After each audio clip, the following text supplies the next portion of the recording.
Guess what? No NBA games today, but we have a full slate of MLB games, so we get some MLB best bets to hammer for today, Monday, April 3rd. So in this video, I'm going to give you my favorite MLB bets for today, along with talking to you about some MLB betting strategies as well. I will say, it won't always be like this, but I have had incredible success to start the baseball season. Just in the month of April alone, it's been 2 days of betting. I'm already up 2.6K. Now, obviously, not 100% of this 2.6K profit is from baseball, of course, but part of the profit is baseball has absolutely been profitable since the season started. I checked my stats from my bet tracker. My ROI so far on baseball is about 8% return on investment. So it has been a successful start to baseball betting, and let's hope to continue that streak for today. So I have 4 bets for you guys today. I have 2 player props, 1 full game total, 1 third inning result, which we will get to in a little bit. But starting off, my first play I found using the OddsJam positive expected value page. Now, there are a bunch of different tools that you can use to find profitable bets. One of them, of course, is the OddsJam positive EV page, which we will be discussing. In the play is Giants versus White Sox. Total runs over 9.5. You can get this at plus 176 odds at FanDuel. So I will say I locked this in. I was able to get it at plus 180, but we are still getting a profitable bet on it at plus 176. So I still recommend hitting it at this number. Number one, when it comes to profitability and positive expected value betting, everything is derived from these no vig odds you see in this column here. So for every single play, we see odds in these no vig odds column, right? For this specific play, it's plus 171.14. What you need to know about these no vig odds is that they're pulled from the sharpest sportsbooks in the world. So you can view these no vig odds as the true line of what a market should be priced at, right? The perfect line for this individual market, which of course is the total runs in Giants versus White Sox. And I will say, probably getting a lot of questions like, why would you bet something at plus 176 odds? Number one, and this is obvious, the payout's higher. If you hit something for plus 176 odds, guess what? You're gonna get a higher payout. Of course, it's plus money. And I will say, talking about MLB betting strategies, one of the most successful markets that I've found betting on the MLB is the total runs market, specifically looking at alternate totals. So we're looking at both the first half and the full game. The alternate market, total runs market, has been very, very lucrative for me. So getting these at plus 176 odds, like you only need to win like 35 to 40% of your bets at these odds in order to be profitable. And right now I'm hitting above that mark. Like if you just go through some of the bets that I've placed, if you just want to look at the odds. This one isn't as steep, but a plus 124 hit, first half total runs. We hit plus 120 odds, team runs, which was the Yankees team total over, plus 120 odds. Here's an alternate total, plus 168 hit over 10.5, plus 168 odds. That hit. Now, of course, you don't hit every single one, right? Like the one above that, I had over 9.5, landed at exactly 9. That sucked, but like a 50-50 rate here is money, right? If you're hitting that plus 164, plus 168, plus 120, plus 186, whatever it may be, even if you hit at a 50-50 rate or below that, you will be profitable. So that's one thing that I definitely want to mention. I've been mentioning it as much as I can. The alternate runs market has been very, very lucrative for me with baseball. So we're getting a good price here, plus 176 odds at FanDuel. Alternate run total in Giants versus White Sox as my first bet of the day. Next up, I found a play on the arbitrage page. So arbitrage betting is when you place a bet on both sides to guarantee profit. That's what an arbitrage means. But if there's ever a scenario where you can bet both sides to guarantee profit, one of, if not both, of the books in this scenario is going to have some sort of mispriced line, right? Sportsbooks don't want to have a situation where you could take advantage of them to guarantee profit. So I like to use the arbitrage page almost as another way of finding positive expected value bets. And the one I have today, this is definitely my home run shot for today by far. And we are betting on David Villar to hit a home run at plus 900 odds. So obviously you're going to want to unit size down on this one. Like I put a full unit on the alternate total 9.5. I only put a quarter unit on David Villar to hit a home run. But play like this, plus 900 odds, you hit that at like 5% and you're being profitable. That's pretty much how the odds shake out.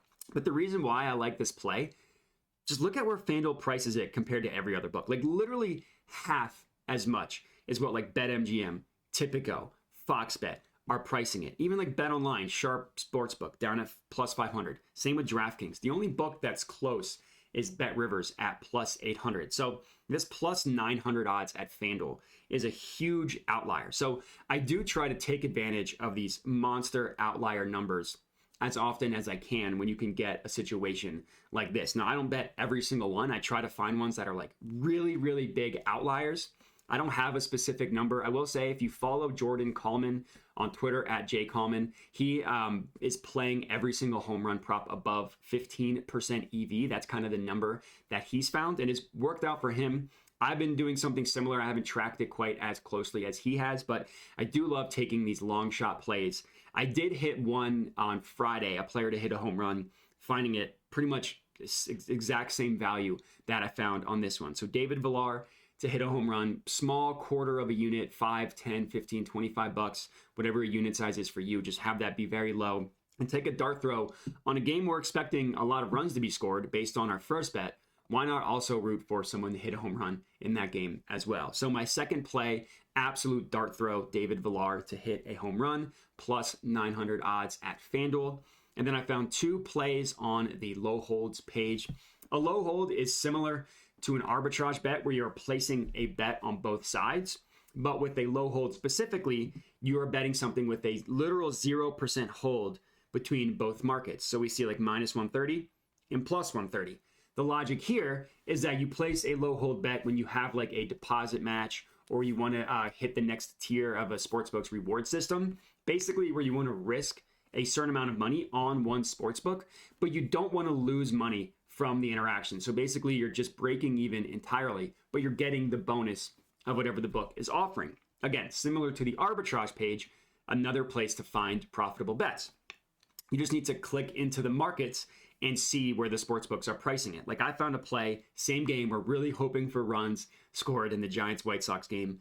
Jock Peterson over 0.5 player bases, minus 130 odds at Bet365. So I locked this one in. I risked to win about 3/4 of a unit, which is what I do with player props specifically. In the play, the reason why it's good, compare the Bet365 odds to every other sportsbook, right? We get it at minus 130. The closest book is Bet Online at minus 156. And then every other book, minus 165, and then minus 170s, minus 154. But the reason why I like this play and the additional work that I recommend doing specifically for player props, because you basically, when you're betting on a player prop, the variance is inherently going to be higher. That's just kind of the nature of the business. So when I am betting on a player prop, what I do is if you click View Event Page, open it in a new tab, it pulls up the screen you see here, which is the entire market for whichever market you are betting. So the entire player bases market for this game. Then what you want to do is click Show No Vig Odds. And what that does is exactly what it sounds like. It removes the VIG from every single sportsbook and where they're pricing a play at. So if you remember, we took Jock Peterson over 0.5 player bases at minus 130 odds. We'll look at where the true line of every other sportsbook is, right? We have the VIG removed, zero juice, right? This is the fair odds. Every single sportsbook has their fair line above the Bet365 number of minus 130, except for Tipico, which has it as neutral value. So this is the exact type of scenario that you're looking for when you're betting on a player prop. You want to make sure that you're beating the fair odds of the majority of sportsbooks. Now, in this case, it's literally every single one except for one, which is neutral EV, not even negative. And then another reason why I like this is FanDuel prices is over under at plus 1.5, so a whole base higher, which is a huge deal, right? Like 0.5 to 1.5 is a massive, massive deal. And they only have the overpriced at plus 105. So it's not like they're giving you super long shot odds for one additional base. So no matter how you slice it, Jock Peterson over 0.5 player bases, minus 130 odds at Bet365 is a really, really good play. And then the last play I locked in here is the first 3 innings money line in the Cubs versus Reds game, betting on the Cubs at plus 100 odds at FanDuel. So I locked this one in at FanDuel, put a unit. Oh, I know I wanted to put a unit on this bad boy, but FanDuel limited me to only $50. But for those of you at home, I recommend putting a unit on this one. But the logic is the exact same. So this is showing up on the low holds page and not the positive EV page because there's no quote unquote sharp book to compare it to. So like if you're looking at the EV page, there's always going to be a Pinnacle. There's always going to be a Pinnacle or Bet Online or Sharp Sportsbook to compare odds to, and then it will show up on the EV page. Sharp Sportsbooks don't have odds for this specific market, first 3 innings money line.